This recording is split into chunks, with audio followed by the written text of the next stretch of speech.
Welcome to Trade Talk, the podcast where construction pros connect, share, and grow. Brought to you by Contractors Connect, this show dives into real-world issues facing today's builders on and off the job site. Whether you're swinging a hammer, running a crew, or scaling a business, we've got the insights, stories, and expert tips to help you level up in the building industry. I'm Sarah White. And I'm Erin Bacher. And together, we'll be talking shop with industry leaders, tradespeople, and innovators who are shaping the future of construction. Let's get to work. This is Trade Talk. Welcome back to Trade Talk, the podcast where we dive into the business side of building. I'm your host, Sarah White. And I'm Erin Bacher. And today, we have a special guest. His name is Neil Twa. He is an entrepreneur, an investor, and an author, and I'm excited to talk to him about his book today. Yeah, so Neil has more than 17 years of experience helping businesses grow and scale and eventually build toward an exit strategy. So I'm excited to talk to him. He focuses a lot on e-commerce, but his strategies really apply to businesses in any industry. Okay, great. Well, let's jump in. If you're in the construction industry and your marketing feels more like a punch list than a plan, it might be time to call in the pros. At Bespoke Consulting, we help contractors and construction businesses get noticed with branding that builds trust, websites that convert, and marketing strategies that actually move the needle. Want to grow your business without wasting time or money? Start with Bespoke. Learn more at bespokeconsulting.com. Hi, Neil. Thanks for joining us today. Hey, thank you for having me on, Sarah. I appreciate it. And Erin, nice to see you as well. Well, I'll dive right in. Neil, you've built and sold multiple companies. Can you tell us a little about your entrepreneurial journey and kind of what brought you to this topic? Yeah, in short order, 18 years to an overnight success, right? I started a long time ago on the journey of failing forward in entrepreneurialism from, jumping out of college because the internet was on and I wanted to get moving. And there wasn't a lot of places to learn that. So I had to go to the corporate world, and I used, the corporate world to gain my experience and knowledge and adaptation to business, et cetera. Then I had an opportunity in 2007 to really go on my own. I took that opportunity because of a mentor of mine who was also my uncle, who had really encouraged me to do my own thing in business as soon as I could. And just timing, I knew that I wanted to do more of my own things. I was just riding the tech wave until I saw the right exit ramp. And when they said, you're going to Argentina or you can take early retirement, I said, I'm out. So I burned the boats and took off into entrepreneurial land, only realizing that in the first 3 to 5 years, I had no idea what I was really doing. It was very difficult to get off the ground. A lot of people, wonder at which time I should actually do this kind of thing. I would tell you the best time to go is when you don't know, because that's called blind optimism. So in that first year, I got married, left my job, and we got pregnant with our first child.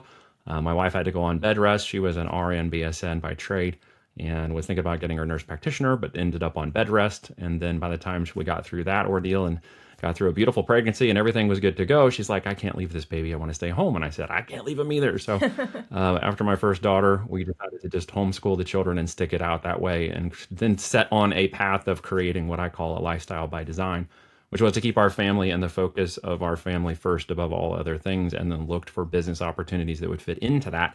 And eventually I landed on e-commerce, and e-commerce both in the digital side, but then eventually connecting the physical product side in the private label branding world.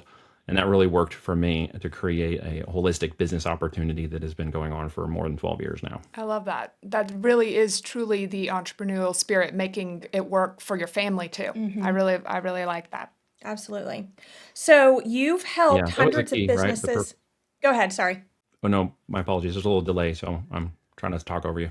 That's okay. I was going to say you've helped hundreds of businesses grow and scale successfully. What are the common traits that you see in the ones who've made it work?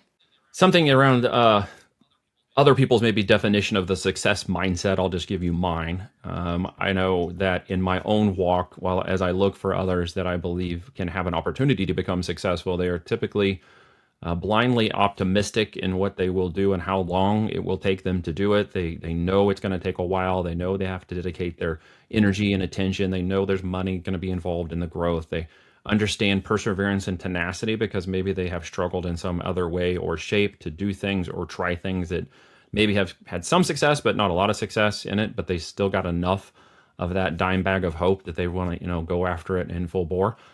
So as they go, they tend to have that agility. They tend to be someone who can switch a little bit in their mindset and not feel that any particular negative will define their entire day, because one morning we're doing great, in the afternoon something troublesome comes, and it doesn't ruin your entire day if you really are in the right mindset. And really, there's kind of a series of things. The first one, and the first rule, and I try to teach my daughters this one as well, is control the controllables. There are things you can control, and ultimately you can control 100% of your emotions and 100% of your actions. You cannot really control anything else. So you have to define limitations of control, opportunities, when the time frame of that actually occurs, and then not be so strict that it requires you to have to change your person or your affect or your mental attitude in order to allow that next thing to occur. That agility is something that I've seen in my most successful builders. It is something that it's an inherent trait. It's taught through experience and failure. And if no one has really got that experience of failure, I don't want them to be working with me at the first time they fail something at a major effort in their life. Right. So they will typically have had experiences along the way that built up their character. So, what are the building blocks of a business that lasts? Foundations in business first. I would say literally having a good understanding of the fundamentals of business. What is profit and loss? How do I handle taxation, management, and accounting? Forecasting and planning and scheduling of money and capital expenditures, as well as operating expenditures. Knowing, like, every 90 days, if I have an idea of where my cash needs to be, where it's going, how it's being deployed. And I have a confidence that, we're reaching the market, we're seeing the right kind of growth, then I'm going to have the confidence in deploying more capital. I think a lot of times when business owners reach a certain period, they simply don't know the numbers. They don't quite understand where they are in the market, so they hesitate to take risk, and certain opportunities will pass them by.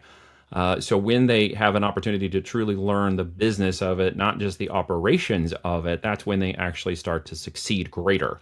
I think a lot of times people either are of the operator only mindset, or they're the business and development mindset. And if they're trying to be that one person in the entire company, they can't do both of those things really Right. well. It is very difficult for them to sell and deliver at the same time, right? And it's becoming one of those things that I think is, in time, experience treats you with the market, what will be received by the market. Either you simply won't have enough sales and be concerned your pipeline isn't full, or you'll be full of operations and no pipeline. You'll have the opposite effect, and you find yourself in a quagmire of trying to then race out and find more work, or you may end up with too much work and not enough people.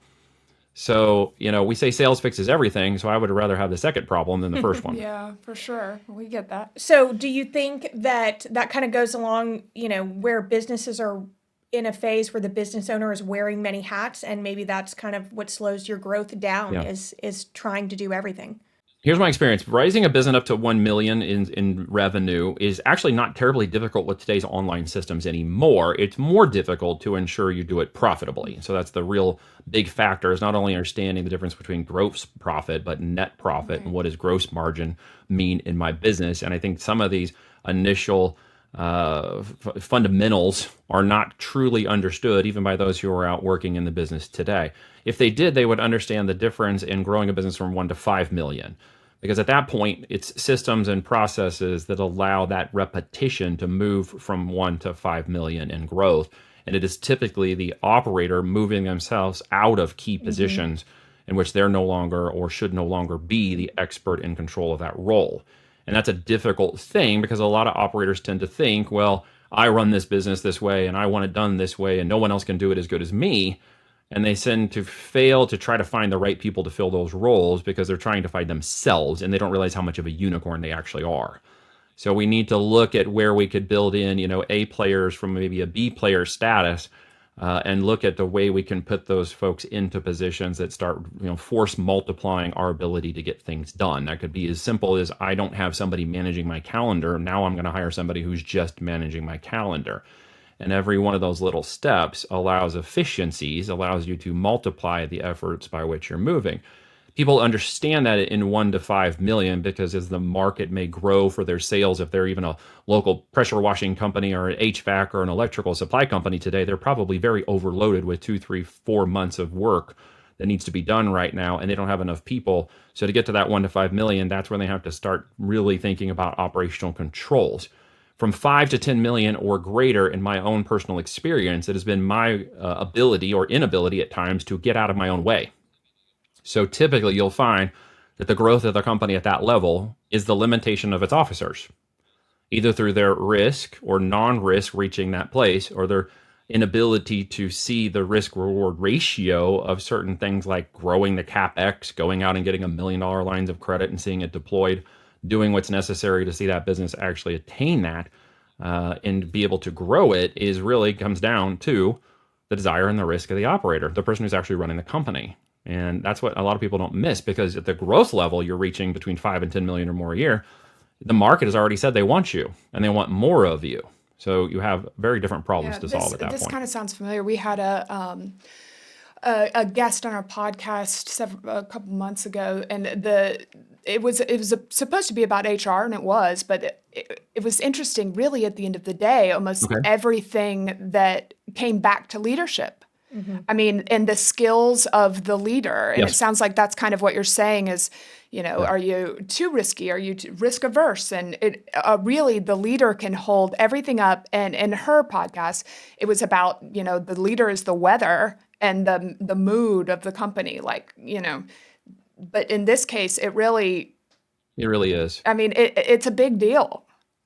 Right, so you could be slowing progress because you want to do it a certain way and want to be in control of everything. Yeah.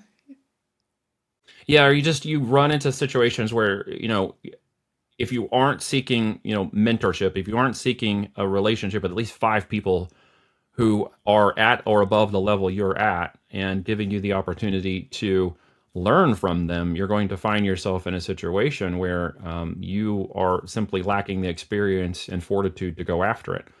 And that can cause those problems in reverse if you're not careful, because you will then hold back ideas or growth. At the same time, you can also crash the business Right.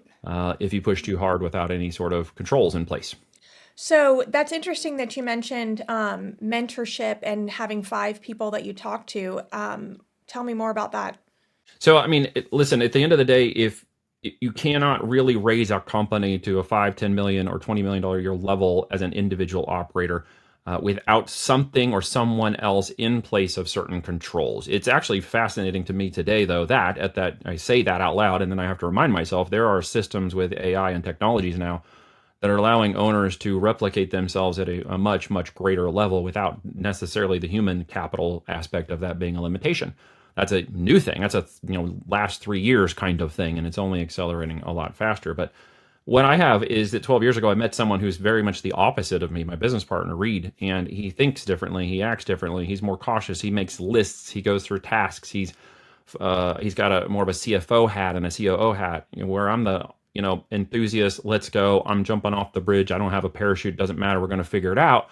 He's kind of like the guy that's like, wait, we don't have all the stuff packed. We don't have the bags packed. We can't go.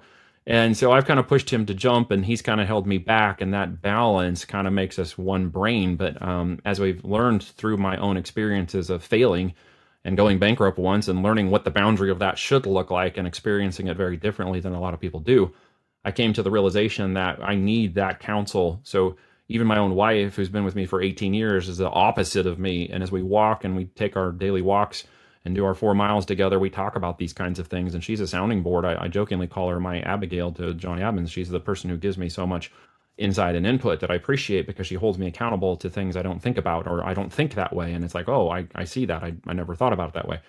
And those people, and along with my mentorships and friendships I've made with guys like Kevin Harrington and others, and guys who have not just deep pockets, but deep experience, they become a sounding board of conversation in my head, even if I'm not talking to them right now. Even my uncle, who died in 2005, who really encouraged me to get out there and do my own thing. So much of what he told me, I didn't understand at that time because I wasn't ready to receive it.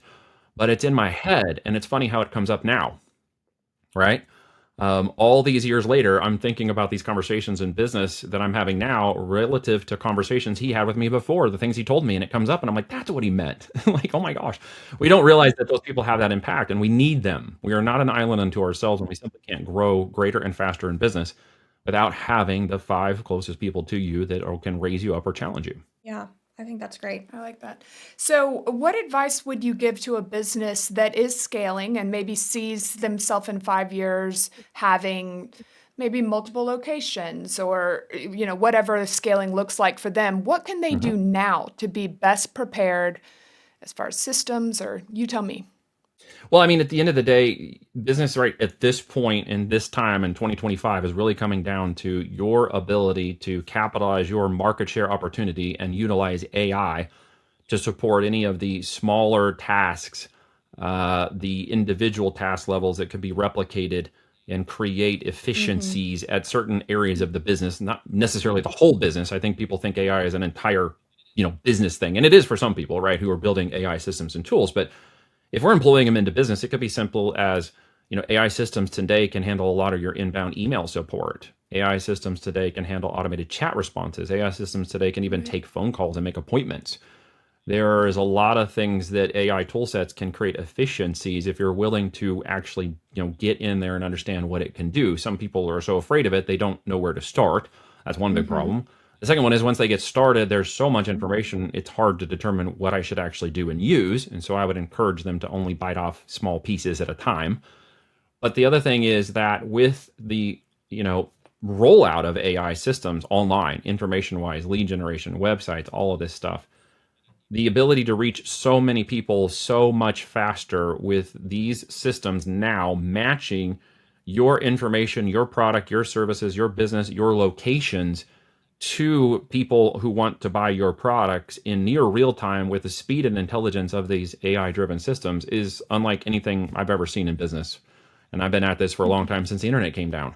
It is Right. such an advancement that I think that some people see it and just feel it's completely overwhelming and don't know what to do with it. And they're going to fall behind because next year their competitors are probably have already figured it out or in the process of doing it now. Absolutely. So you really are going to have to look at how I capitalize that.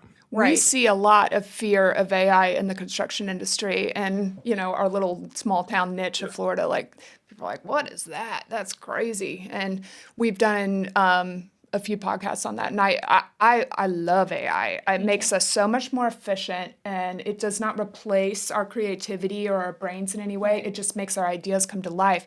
I'd be Faster. curious to know what your favorite AI tools are for business.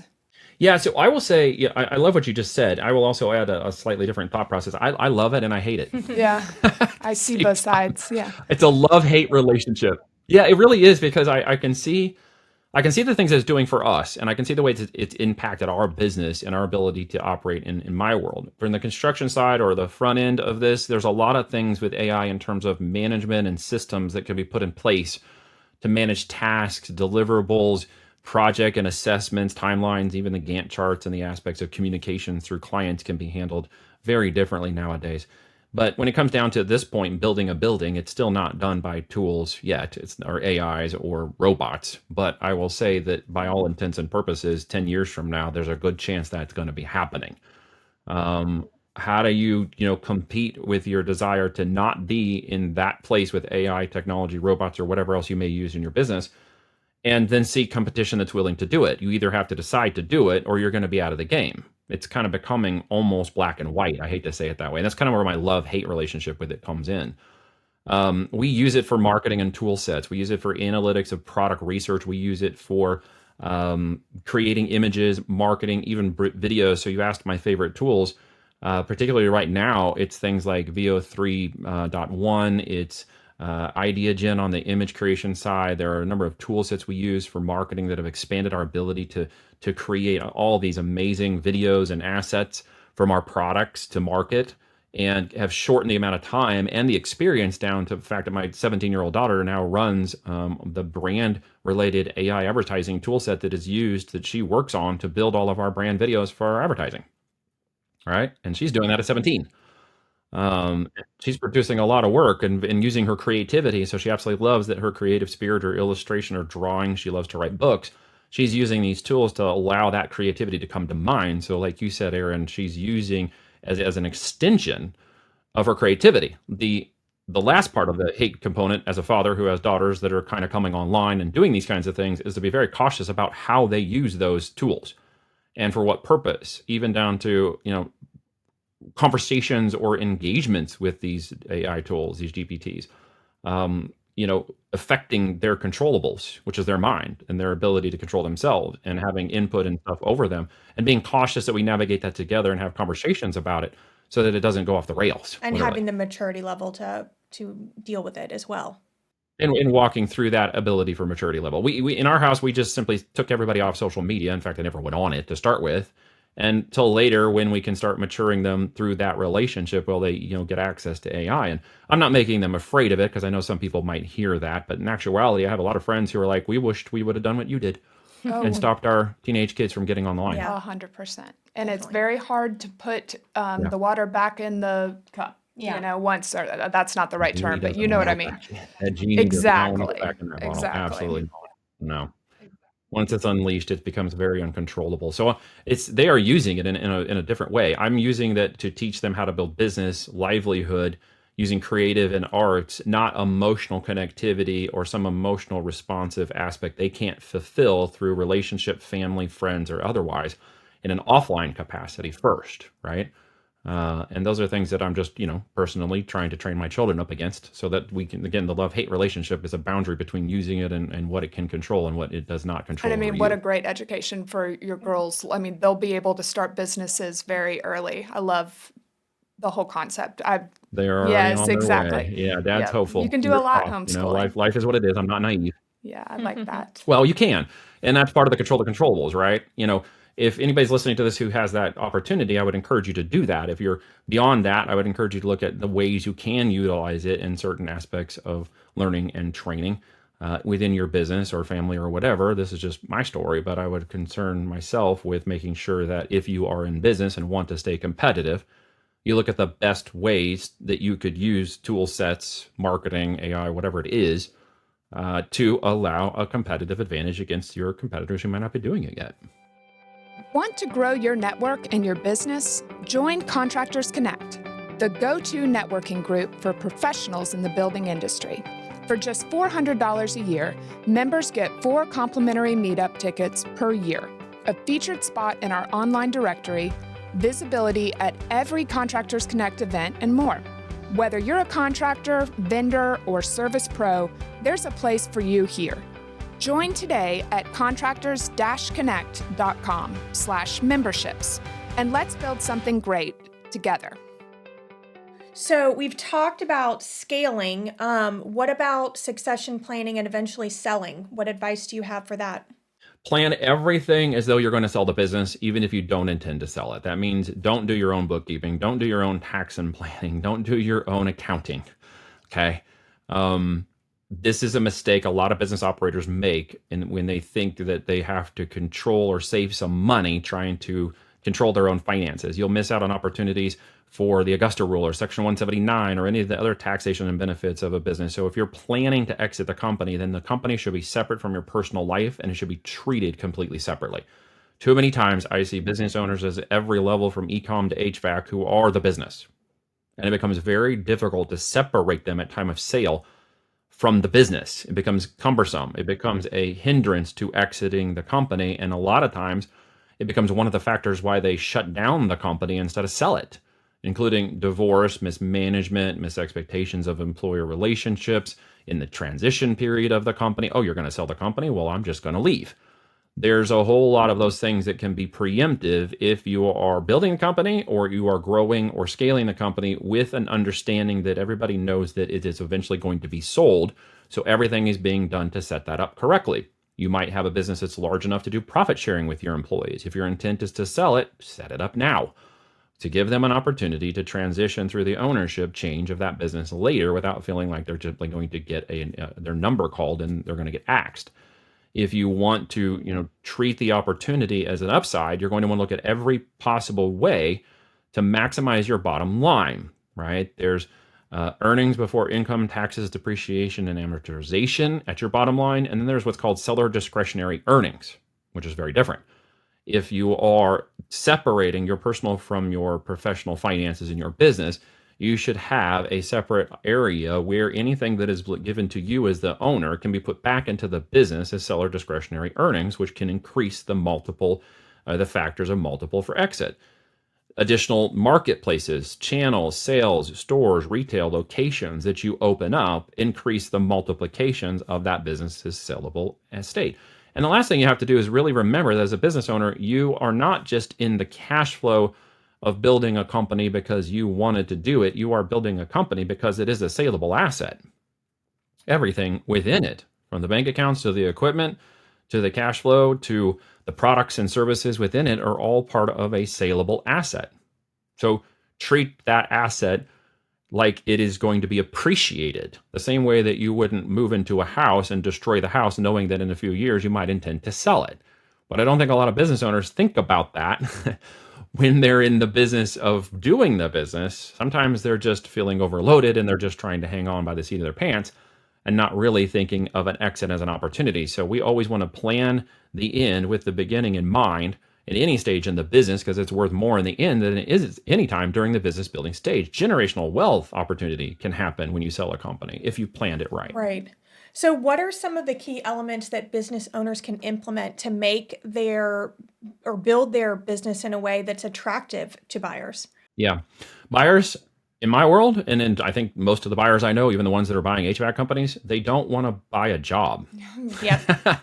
They are looking for you to have been the CEO of the business, not just the operator of the business. If they are going to acquire the operations of the business, they have to see themselves or somebody they know continuing to work that business. So you have your greatest risk in years, usually 3 through 5, if you've not set up systems and people in place that allow that 1 million to 5 million to occur, with the goal of you at least getting to $1 million in net profit seller discretionary earnings, so that you become not only attractive to someone who's going to deploy the capital, but they also see, as they take profits from the business, as they are servicing the debt potentially on that acquisition, as they're looking to hire additional operators, marketing, and growth, that they can actually see that coming out of the bottom line.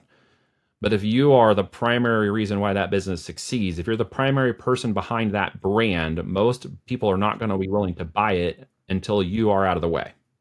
All right? You become a hindrance to the sale. Yep. So a lot of businesses need to think about, how do I pull myself out? How can I not be the only person running the store, the only person on site for the contract, the only person who's running the HVAC on the front end and the operations? Can't be the one person who knows everything. I have to have set up multiple people that make it really easy for someone to come in and say, great, I could literally, hire one CEO person or bring in this person for my operation and literally see myself taking over the transition of that company in the first 90 days without a whole lot of things being screwed up in that process. That's a big concern, that first 90 days, right? Of making sure that transition occurs effectively. Well, if you don't have your books together, if you don't know where this person's doing that, or you're doing this, or you have control of that, and that person starts to look at the acquisition side of that and goes, that's just a mess, I don't want to deal with that. Would you have They're the gonna move same on. advice for someone that maybe wanted to franchise or license their company? Maybe it's a plumber that wants to have multiple branches. Would there be anything different in that approach? Well, if you're talking about franchising, it's very different, right? There's a whole set of legalities, of course, and things I'm sure you're referring to when you mention it that way. If they're opening up multiple stores or multiple positions, of course, they may have a new territory that they want to open up from their HVAC company or their electrician company or whatever. And they're like, hey, I need an operator to go out and service this territory. If they have an opportunity to hire that person or even incentivize them through profit or profit sharing for that territory, that is definitely something they could consider. You can actually do that before Right. going through the whole franchising side. And I think that if you have those around you, or even that want to be raised up, or even train somebody into that position and give them that opportunity, you can now replicate yourself through coaching and mentoring of that person through that area to open that territory, where they may hypothetically get 30% of the profit. You take 70% by applying the name. Then if it goes on the side of the truck, Right. it's your brand, and they're going to roll out there and they're going to do the work. They're going to be somebody that you probably see being a little bit more entrepreneurial, and you're willing to give up some profit for that new territory. And now you've expanded yourself, but your job is to make sure they have everything they need. Right. Now you got to be ready to take on that responsibility, right? From inbound sales or marketing that you need to create for that, or any things that's required, including equipment, et cetera, that's going to be necessary for that to occur. But that is your opportunity cost to open up that additional area. if you can do it and take it from your market share, then you should do it if your intent is to grow the business and sell it. That's the risk reward ratio you're going to have to determine. If you go the franchise side, sure, but you're obviously going to come up with 10, 20, 40, $50,000 potentially in franchising retail legal costs to put the whole framework in place legally before you'll take money and take operations into place or take buyers into that. There's different ways to do this. It's creative financing, of course, as to how you do it. We partner in such a way where we have a memorandum of understanding, a signatory understanding of those. We take it to legal and we have a document put in place for the operating agreement as shares and units are distributed between owners before any money is taken into ownership. There are just many different ways to do that deal, literally, but it really gets down to what makes most sense to you, both through time, energy, attention, and money. But it sounds like it all comes back the ways that you would prepare for whichever route you go, whether you're selling or expanding. It's the systems that you have in place that can allow you to be an owner, not an operator, so that you can walk away. Yeah, so you can sort of take your hands off that territory that person is now working on. In what would look like in its tactical terms, well, I might have a phone system or an inbox system set up with emails and inbound that replicates to that new territory. So it's all kind of coming back to the same place. So I have a system that kind of helps that manage a work order system that it's already in place that can be sent to a new territory, or someone can now take multiple calls, and I can see myself easily replicating that because I took the time to put the systems in place that allow that multiple replication, 3, 5, 7 other, truck rolls to grow that business. You have to be willing to take the time. You have to learn which systems to do it, and you're going to have to implement it. But in that time and action of doing that, you've now created a really big upside opportunity. And I know some of you listening to this are like, but man, how am I supposed to do that when I'm out truck rolling 15 hours a day myself in my business? And that's the gotcha, isn't it? Yeah, exactly. Yeah.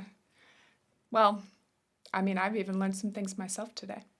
I see a lot of things that you said that we could implement into our own business as we scale Contractors Connect. So I appreciate you very much. And I think you're doing a great thing with your kids. Your homeschool thing is very inspiring to me.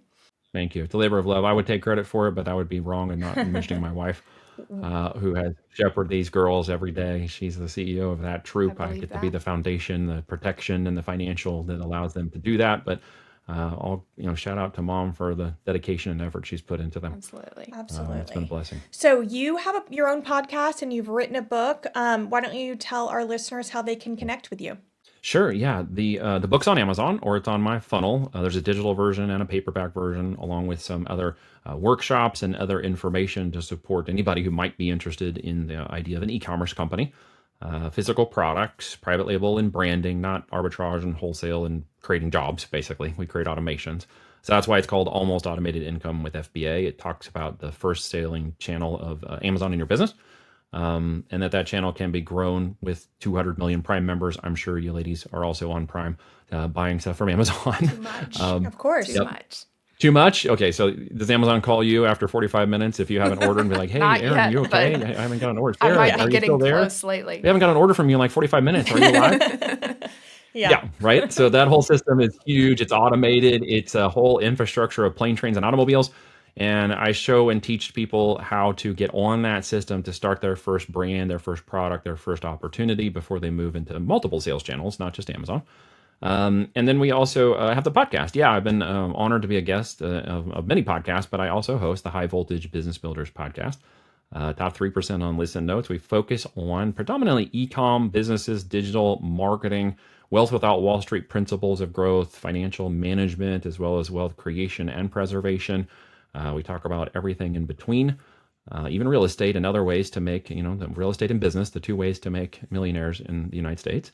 We focus a lot on those topics and had now coming up on our 200th guest episode, which will actually be a pretty cool event coming up, and excited to see us get to that point.